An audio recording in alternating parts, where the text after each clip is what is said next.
Hey, good evening, and welcome to Tank Talk. I'm your host, Bob Tankard, and my special guest is my old friend, my brother, grew up together, Tom Bennett. And Tom is the Director of Veteran Services at Community Service, and him and I have been working together over the last 2 to 3 years on the Veteran Housing Project. But Tom, tell us a little bit about how, I think it's important to have our audience know a little bit, how did you get involved with the veterans? You were a counselor for 100 years, but how did you get involved with the veterans? Well, I was involved with the veterans way back when I first started, periodically, when I would see veterans in counseling, beginning in 1970. And then in 1984, we had a group of veterans that we were seeing in the community as part of community services, service to the community. And we realized that there was a need for more counseling services. So we applied to the VA for a contract to do readjustment counseling for combat veterans. So I've been doing that since 1984. Wow. On a regular basis. And then I had a lot of other duties in community services. I ran the mental health center for years. And all along the way, I worked with veterans. And then recently, as you know, I decided to cut back my hours and work half-time, just seeing veterans with you, working with you for this community. So that's what we're doing now. I remember the first trip we took off island, and we were looking for some things, and we rode up to Hyannis, and we said, let's go see what Hyannis veterans provide for their veterans. And I think when we first walked into the facility and saw all that they had, we were blown away. They had the medical facility right there. They had, the administrative offices that they provided all the things, the supplemented things for housing and for education and all the things right there. They had counseling in place, and they had housing, which was a big thing for us. And we looked at each other and said, wow. What do you have? What was going through your mind? Well, remember before that, when you first came on to work with Veteran Services, what we were facing was, I think we had 3 veterans who literally were homeless. That we knew of. Yes, and there were more we knew that were crashing in people's couches and cars homes. and the It woods was such a stress for us. We were trying to deal with that issue. And that was part of the motivator to go off. One of the things is that they would call me and say, I need a place to stay. And we were putting them up in hotels. Yep. You know what I mean? That we could, and we just didn't have enough money to give them a year-round rental, but we helped them in any way they can. Some guys, saying if I can't get this month's rent, they're gonna throw me out.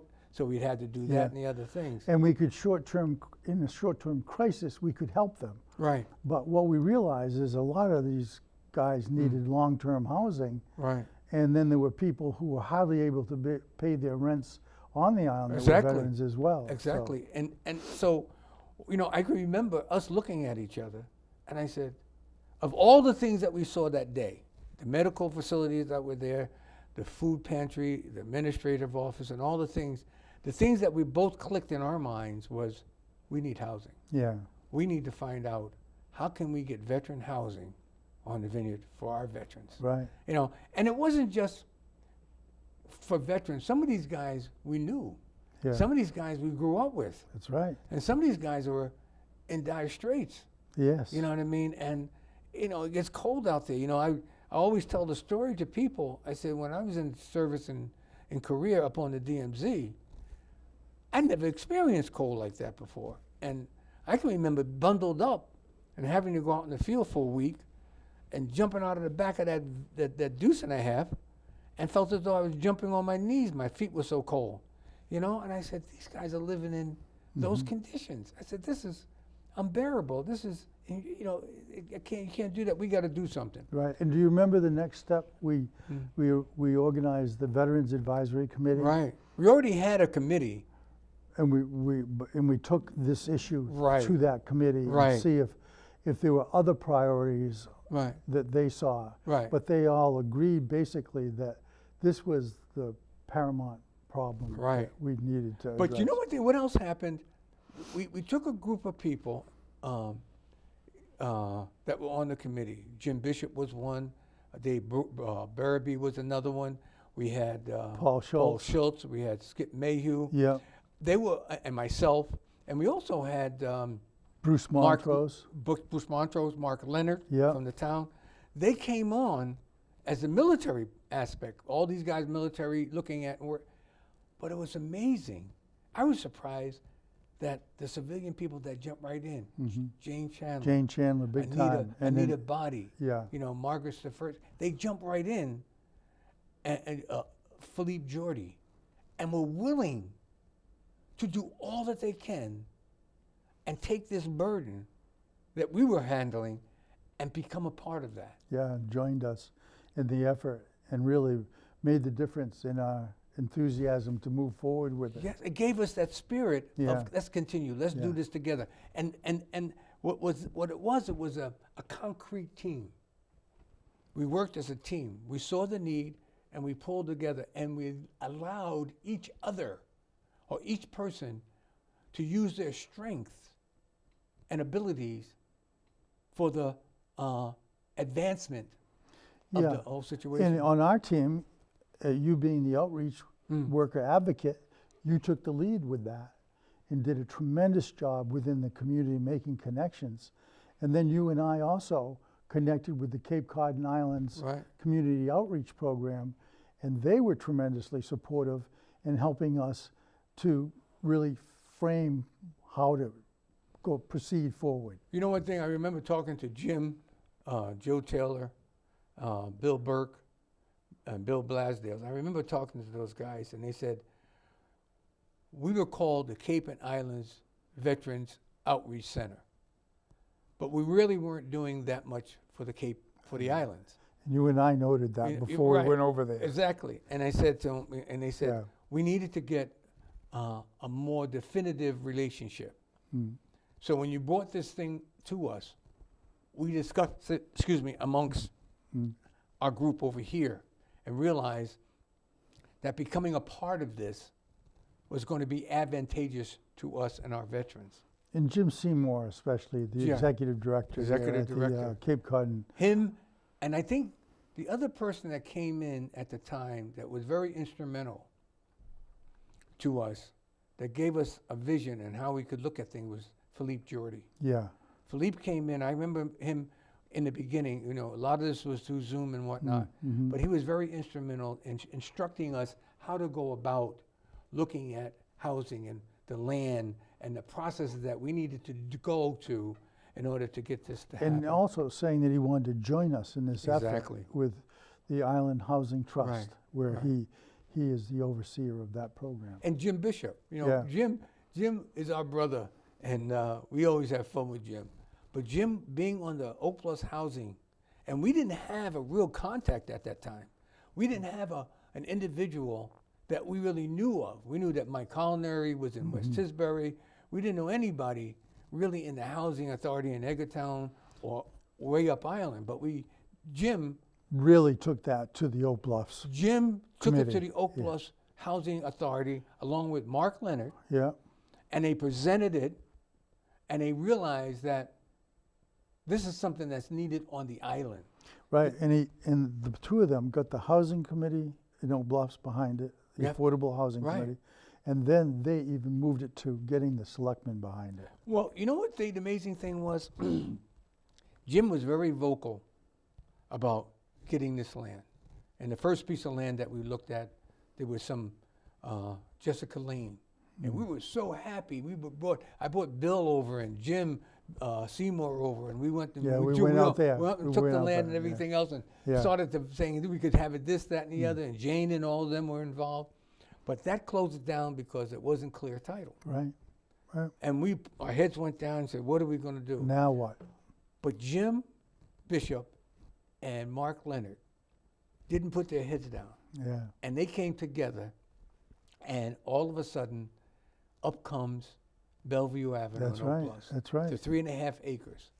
And I remember That was us a going big deal. That was a big deal. That was a big deal. And I said, wow. And it came up so quickly. I know. It wasn't like we had to wait a year before that came up. It came up right after. I remember, Tom, when I was asked to go, Mark asked me to come to the meeting to vote on it by the selectmen. And I said, oh, man. I said, you know, the town of Oak Bluffs, we were at the Performing Arts Center. Yeah. You know, it must have been 200 people there. And I'm sitting there, you know, and I'm looking around. I'm saying, who's going to say yay, nay, how much controversy we're going to have? Not one selectman disagreed. All of them overwhelmingly Supported supported. it. Yeah. And it was only one person that stood up, but they didn't stand up in total disagreement. But they wanted to see some things put in place. Mm-hmm. But everybody in that town hall, those 200-something people, man, voted overwhelmingly Yeah. to give us that. And I'm saying, I walked out of there, man, feeling that I was in heaven, man. I was walking on clouds. I couldn't believe it. I hugged Mark Leonard Yeah. and Jim and those guys and said, thank you, thank you, thank you. And we were so really grateful that they did that for our veteran community. But what do you think, well, going forward now, what do you see? Right now comes, I think, the most difficult is the raising the funds. You know, we had talked about how do we get $5.3 million to build 12 units, 12 one-bedroom units on 3.5 acres of land. And then also they're going to have to sustain the operation as And well. sustaining the operation. Right. And for these veterans. And it's not, how do you see us going about, you know, we're looking at, well, we have a lot of people with money to come to the Vineyard, but, you know, I've been thinking, I want this to be an island thing. I want all our brothers and sisters, all the people that we on the island to participate.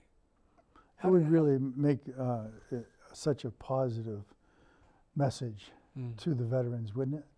If everybody could do that, a little bit of that. You know, one thing, I remember talking to Jim and Philippe Jordy and asked them the question, how do we go about that? And he said, well, you know, the Island Housing Trust does a multiplicity of housing on the island for the homeless and Oh, yeah. and Jim and them on the other side are primarily a veteran. But I think one of the things that gave me a more positive outlook on our project was when both the Cape and Islands Veterans Outreach Center and Island Housing Trust came together. Yeah, and they agreed to work together. Yeah. in making this project happen with Philippe and them having the building architectural and the building background, and Jim and them having the administrative, but they're both doing the fundraising. Right, and they've both got so much experience. Island Housing Trust on the Vineyard building all these affordable housing places, and over on the Cape Cod and Islands Outreach Center has so much experience building and sustaining residences for veterans all up and down the Cape. You know, one thing, you know, Tom, we talked about this and we say, well, you know, how can we get some of our friends? You know what I mean? We're not, you know, we might have been in cocktail parties or we might have been in functions where people that are very well off and well known that have contributed over the years to the place, but we don't know them in a sense real personally to go up and ask somebody for some money. Right. But today's show is that we're explaining a need for people, human rights, a person that doesn't or shouldn't have to live out in the woods, Right. you know, in sub-temperature, you know. Especially after they've served their country honorably. Ah, man, that is it. They served their country. They gave themselves, you know. Some wounded, some are physically wounded as a bullet or Some are shrapnel. psychologically and emotionally wounded. A lot of them are psychologically wounded. And, you know, we deal with these guys, you know, every week, every day, you know, and we try to help them get back to the, you know, and especially when we knew some of them when they were kids. Yeah. And now seeing them, Yeah. you know, Yeah. and they come to us and some of them cry when we meet with them, and you just got to hug them, you know, and you give all that you can. You know, sometimes, you know, I wake up at night sometimes and think about ways that, I said, man, if I were a millionaire, I'd put the whole money in and give the project over. Just let it happen. you know? Yeah. But I'm not that way. But I want to be able to give the island community An opportunity the opportunity, Tom. to support the building and the maintenance of the complex. We should say there's 12 units Right, that are going to be built Right. that have been improved. right, 1-bedroom units right. But there also is a functioning room and a function room. Right. and possibly a library yeah. downstairs in one or two of the buildings, the 3 buildings that will be built. Exactly. Tom, you brought up at one of our meetings, you brought up the fact of the bricks. Explain that a little bit. Well, I'd seen that other places where people have dedicated, made donations to different programs or projects, and they get a brick with their name on it. And you can also do a memorial to someone or in honor of someone as well. And you pay for the brick, and it's in the walkway or it's around the flagpole. And that would be a way people could not only honor someone or just note that they have contributed to the program, to the effort, but also that would raise money for the overall building and maintenance of the project, which would be a wonderful thing that people could do that. It's a lot of things. We've been around long enough to see. I can remember when they rebuilt the Portuguese American Club in Oak Bluffs, and you walk in the front and you see the names of some of the patrons that were there on the ground that have passed. Yes, yeah. And then you go to see the gazebo in Oak Bluffs, the big gazebo, and around the bottom of it. And in Edgartown down and by in the water, it's 2 places in Edgartown, Yeah. along the wall, Yeah. just as you go across Chappie, Yeah. and then at the lighthouse, around the base of the lighthouse, which is the Children's Memorial. Children's Memorial. It's another They brick have bricks there, yes. in memory of kids or for families. And it's a nice way, I think it's 2 ways. It's a nice way to remember somebody And honor someone. and honor someone, but it's also a nice way to say, Johnny Jones was a contributor. Right. You know what I mean? It's a nice way to say I supported this Right. this project. Right. And so I look at that and say, $1, my mother used to always say, a penny adds to $1, a dollar adds to hundreds of dollars, hundreds of dollars adds to thousands of dollars and goes up. And, you don't have to be a multimillionaire to contribute to this project. No. No. You can be just Tom Jones or Mary Lou, whoever it is, and if you got $5, you can put it in a check and send it to Island Housing Trust in care of Community Services, Veteran Housing, and we'll make sure it gets to the proper bank account and the proper thing. And that's what right now. We talked about in the beginning before the show how many guys and girls we had on the list. And when we first started, we had about 18. Now we're about 30. You know what I mean? They need housing. That need housing. Yeah. And some of the ones that we had originally put down Have had to move away. we had to move away.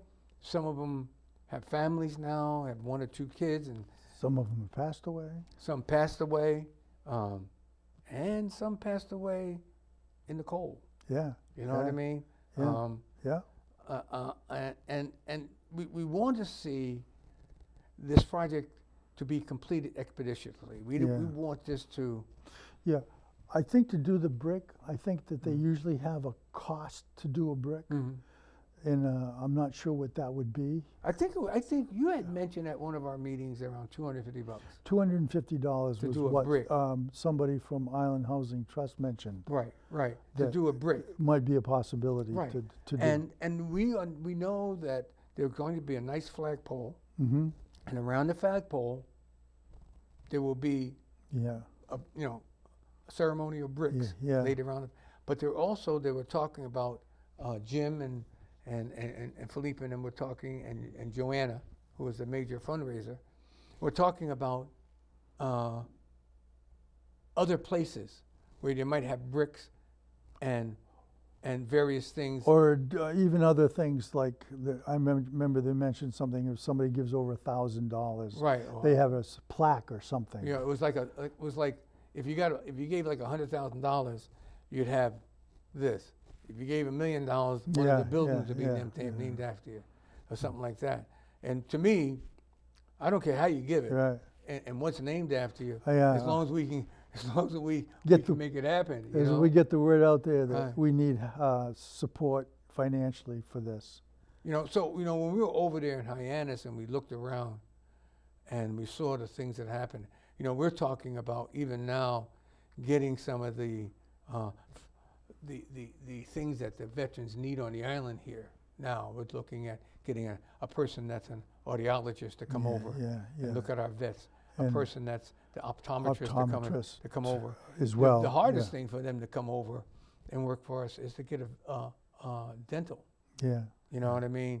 And fortunate enough, we have a place in Wareham, which is not that far away, that deals with a lot of our veterans, for the dental situation.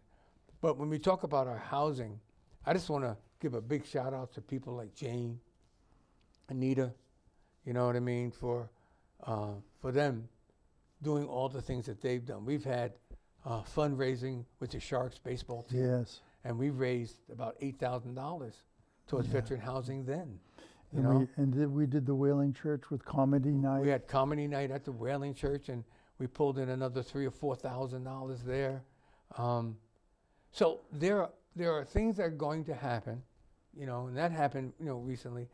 And this coming year, we're going to be meeting with Joanna, who is the fundraiser, and she's got some nice ideas.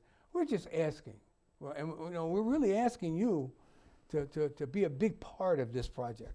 And our veterans, and these guys, when you're 17 or 18 years old, and you go in, and then they send you to a country that you never even thought in your lifetime that you would go into. And you didn't go in there as a vacationer. Mm-hmm. You went in there as a protector for the people. And you see things, and you hear things, and you might experience things that you never thought you would experience in a lifetime. It stay with you the rest of your life. Stays with you the rest of your life. Tom, I'll never forget going to the orphanage and seeing the little kids from the ages of birth to maybe 5, 30 or 40 of them. And the woman saying to me, 70% of them won't live. And they were all children of GIs. Oh, really? They were all children of GIs. Yeah. And I remember holding this little girl, and she was a little thing, man, and she might have been 12 months old or maybe 15 months old, but she was little. Didn't smile. But the amazing thing, Tom, none of them smiled. Yeah. Because there wasn't anybody there to love them. Yeah, to hold them. To hold them, to and love nurture them. Yes. And to nurture them, Yeah. I would go back periodically, me and a couple of friends, to the village, because they were right down the street from our compound, and see them and bring them a toy and some candy, to talk to them, just to see if you can get a smile out of them. Yeah. But I remembered that, and I brought that home with me. So when I got into education, I wanted to make sure that all these kids that I work with had the opportunity to be successful, just like I want to see these veterans. Yeah. I want to see these veterans that have a home. I don't want them to be out in the woods. I don't want them to be in the back seat of a car. I don't want them to live in the basement. I want to be able. Tom, you see these guys on a weekly basis sometime, and they're coming crying to you, and and you wish you could just reach out and just hug them and ask God to just help them get over their thing. A lot of the guys I see have been in combat and suffer from wounds, even physical and psychological wounds. And I just admire them so much for the efforts they've made to cope with the trauma of experiencing that. And if you think back to even the people that didn't go to war, we went through a boot camp, Bob, Oh, that was traumatic in itself. sure it was. And everybody went through that, and you had to in order to be able to cope if you were sent into a battle situation. But every veteran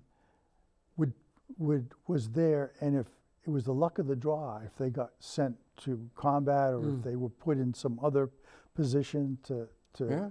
work for the country, for the military. So even the veterans who've not been to war have needs and Exactly. deserve That's right. to be That's right. rewarded for what they've given. Tom, we got about 1 minute and 30 seconds. What haven't we covered that would allow our audience to feel the plea in our hearts to be willing to give? Well, I think we should probably just say that we need to be clear about how they can help us. Okay. And it's Island Housing Trust. Yes, Island Housing Trust. Do you have the address? Do you Well, know they the can send a check to the island, to the Martha's Vineyard Community Services, Veterans Outreach, and on the check put for veterans housing, and it'll get to the Island Housing Trust. Okay. So if we put it on there, attention Bob Tankard or Tom Bennett,